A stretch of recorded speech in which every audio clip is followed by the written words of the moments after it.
here just for a few minutes. I was legit just getting ready to leave. So, like, the fact that, like, I thought you were closing today, so even better. Hello, everyone. Welcome to a special episode of 15 Minutes of Hell. A special bonus episode. Bonus episode. Because originally, like, with these, I wanted to at least try to do 2 a day, but especially where it's a little hard to do that here at work. Yeah.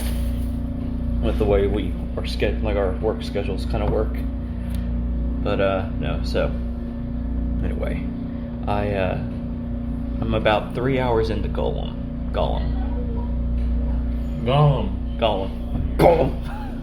Just call him Smeagol. Schmeagol. I'm loving it. So, like, it looks like this takes place after he got captured. Because I'm in Mordor. And they're in the process of preparing for war. And he is trying to escape. Like, Mordor and, like, everything else. So it starts while you, like... I guess it's starting legit during the actual trilogy. By the looks of it. Was this going by the movies or the books? I think the books. Because Gandalf is in there. We got, like, because apparently, like, Gandalf and, who's the, not Arwen, but it's one of the Elf Lords. I can't remember, which two it is. Like, I can't really tell which one it is, because, like, it's, you can tell it's Gandalf, but the other one, like, it doesn't even say the name, it just says, like, Elf Lord or something like that. And it just says Wizard. Like, that's like, it's like, the titles are how Gollum, like, Smeagol will speak it. Just like, it's like you would be Fat Man or something like that, and I'd be Ugly Beast. Because in the book, he leaves, Bilbo, takes the ring. Yeah. Then after a while, Smeagol leaves to go look for the ring. And eventually finds his way down to Mordor to try to sneak in, gets captured, gets tortured. Yeah, this takes place right after that. So he was in the he got tortured, and that's when they find out that about Bag End. Yeah. So this is like Smeagol's story throughout the trilogy. Well, then he escapes Mordor. I'm in the process of escaping right now. And from there, he gets captured by the Wood Elves in Mirkwood. Then he's in, and then, like, because there's kind of a side story of him being captured and like Gandalf is like interrogating him right now. So I guess he's in Mirkwood right now. Yeah, he gets captured by the Wood Elves in Mirkwood, and they interrogate him and torture him, but they feel sorry for him. Yeah, and so they allow him to go outside and, like, climb up some trees and stuff. Periodically, like every day, somebody will go take him, and then eventually he is, they let him wander further and further until he finally just escapes. Yeah. And that's when he goes back into the Misty Mountains, as the Fellowship is crossing it. Yeah. And just by accident. So. Yeah, and then so they start, he starts trailing them, and then that's when it looks like that's where it's going at. Because, like, right now where I'm at in the dungeon, there remember the gigantic wolf cat door smasher? You know what I'm talking about? Like, it's the it was the giant not barricade, but the barger. They use it to, like, smash down doors. Help me out here. I can't think. Battering ram. Battering ram. Yes, the wolf battering ram. Grond. Yeah. It shows you Grond. Oh, I'm really? climbing around it trying to get to this special place, to where apparently dwarves built this mine, and I'm trying to in Mordor. Like, I'm in there. Dwarves never dwelled in Mordor. The ones that were captured. Oh, so he captured. Okay, so this is having that Sauron captured dwarves and forced them into the mine, to work these mines and stuff, to build them and stuff. And one of the last dwarves and stuff, apparently made a plan to completely destroy it, like a good chunk of this this work area because like there's these special stones that whenever they spark, it causes an explosion. And instead, it can't take them on, so he legit for years just took one rock at a time in his pocket and just kept on throwing it on a special part of the bridge in the process of trying to blow up to help all these people escape. Because one of these people that ends up helping me, kind of like in the game, was a king, and I don't know what king it is because they said, "My lord, what are you doing?" It's just like, and it's Like he's a king that was captured? yes, King of what? I don't know. It There's, does, there's not that many kings in Middle Earth. and that's the thing. It doesn't really but the guy calls him my lord and stuff like that. But the thing is, it doesn't give you names. The thing is, when Smeagol, for the subtitles, it just says "frail man."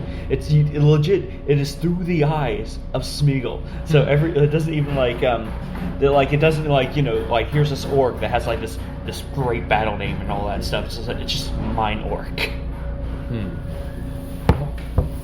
Charles got slipped up today, huh? It's fantastic, and I am loving. I'm saying I streamed about. Lord of the Rings games are bad about adding so much unnecessary shit. Well, so far, I haven't seen a lot of adding to it, except for just they're just. I guess this is Smeagol's background story, kind of similar to what they did with Gandalf in the Hobbit trilogy. Ugh. I hate the Hobbit trilogy. I like it. I despise those films. I love them, but at the same time, I didn't see a need for the third one. There was not a need. You could have done this in 2 films. You could have done it in one. That book is 230 pages long. You could, but I think it was like a 2-film, like a double feature would have been perfect for it. They needed one movie. One is all they needed. True. I would have been satisfied with 1. I would have been satisfied with 2, but 3 I think was a bit much. But I still enjoyed it. 3 was it was too much. The It- Battle of 5 Armies was absolutely fucking ridiculous. And it was just ridiculous. And it was just an excuse just to make a giant fight. That's all it was for. And it's like It was good fighting. It was like good choreography. it was ridiculous though. Yeah. Especially when the dwarves first show up and they launched the twirly gigs The at the elves. And Go, piggies, like, go. What? The worms. Worms. That's the thing. It's like I'm sitting there watching this, going when the fuck did the Sandworms from Arrakis show up? When Shia Lute is not in Middle Earth. They do exist. They do exist. No, they don't. It's canon now. Where? Telling him he's not a real fan unless he has the CDI reads.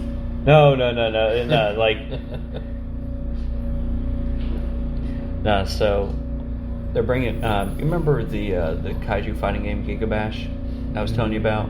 Gigabash. Yeah, it's like the spiritual successor to Destroy All Monsters Melee. Oh yeah. They're bringing it to the Switch, and they're also bringing the Godzilla pack to it.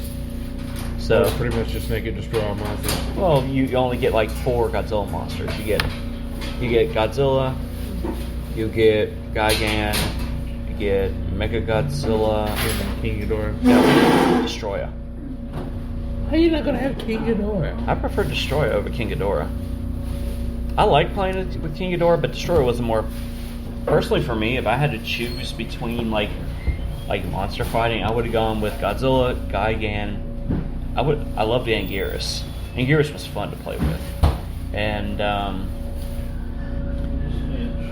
only had 4 to pick from. It's Godzilla, Mechagodzilla. Number 2, Heisei Mechagodzilla. yeah, Pat yourself on the back. King Ghidorah, and either Destroyer or Space Godzilla.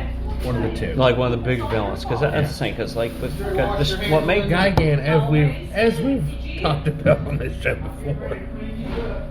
I want Gigan fucking time. That's my favorite character. Unleashed. Now the Wii version, Godzilla Unleashed, they actually did release. You had Mechagodzilla 2. Kiru was a specific character. It's like its own character, and then we got Mechagodzilla 1, the first Mechagodzilla as a playable character, and he was real fun to play with. Did you ever play Save the Earth? No, I never did. Save the Earth. Like, listen, I wish I could have thrown this on Kaiju Review, so give me another episode for the week. No. Yeah, so, but this is going in 15 minutes now. Because it's 15 minutes, it takes place at hell. Like, the cool thing about, like, Save the Earth, besides, like, the good size giant roster, it actually, as you're fighting, it gives you different mini games and actual different simulations to go through. There's a point to where, you remember, there's a scene in the movie, like, you remember in Godzilla vs. Space Godzilla where Moguera is, like, you know, where they're having that giant space battle? Yeah. They put that in the game. Where you're Moguera, like, you go flying through space, shooting asteroids and stuff, but also trying to beat Mechagodzilla. Well, like, Space Godzilla.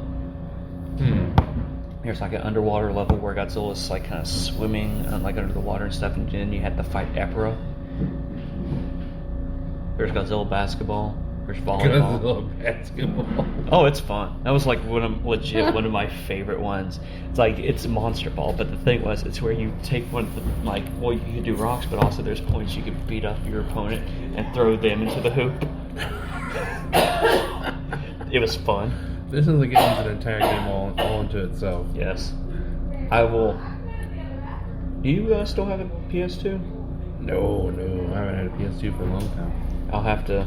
I still have my copy. I'll have to bring it, and we'll like do a stream of I it. wish I still had a PS2. It plays on my PS3, so I'll have to bring bring my PS3 down, and we'll have to play a little bit for Knights of Nerlot and Kaiju Review we'll do a dual episode. Yeah, we'll do a first episode.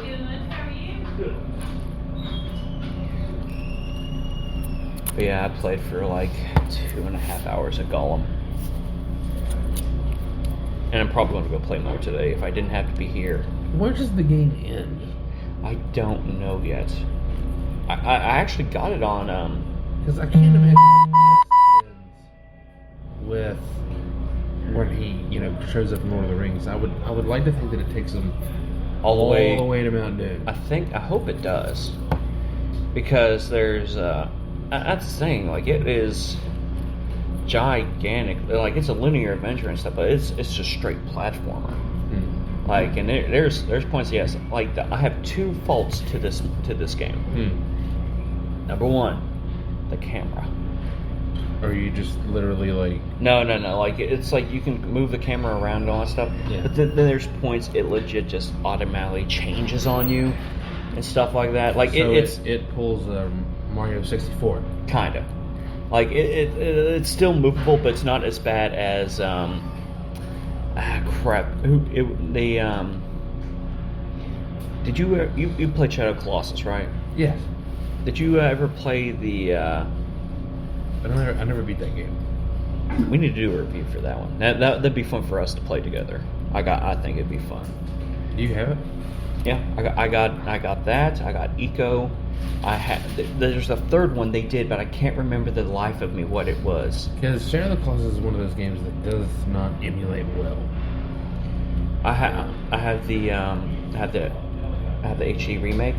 I have the original version, and I have the... Which looks better? To be honest, because the original release of Shadow of the Colossus, that was one of them games that pushed the PS2 to its fucking limits. It did. It looked fantastic. Yes. Personally, this is me going with the old. Like, I'm going to say, play-wise, the newer one.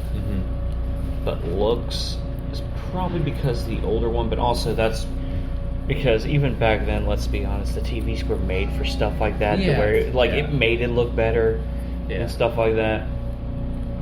But I would say, like, I kind of prefer the older ones because it gives them more of a monster look to them. But I'm trying to think of what was the third one, like the people who did Shadow Colossus did. Oh, I don't know. Because, like, it was Eco, it was Shadow Colossus, and, like, I have it, but it's terrible camera work, and, like, the AI is not the brightest. I hate myself because, like, it's a fun game, and I wish I would have finished it, but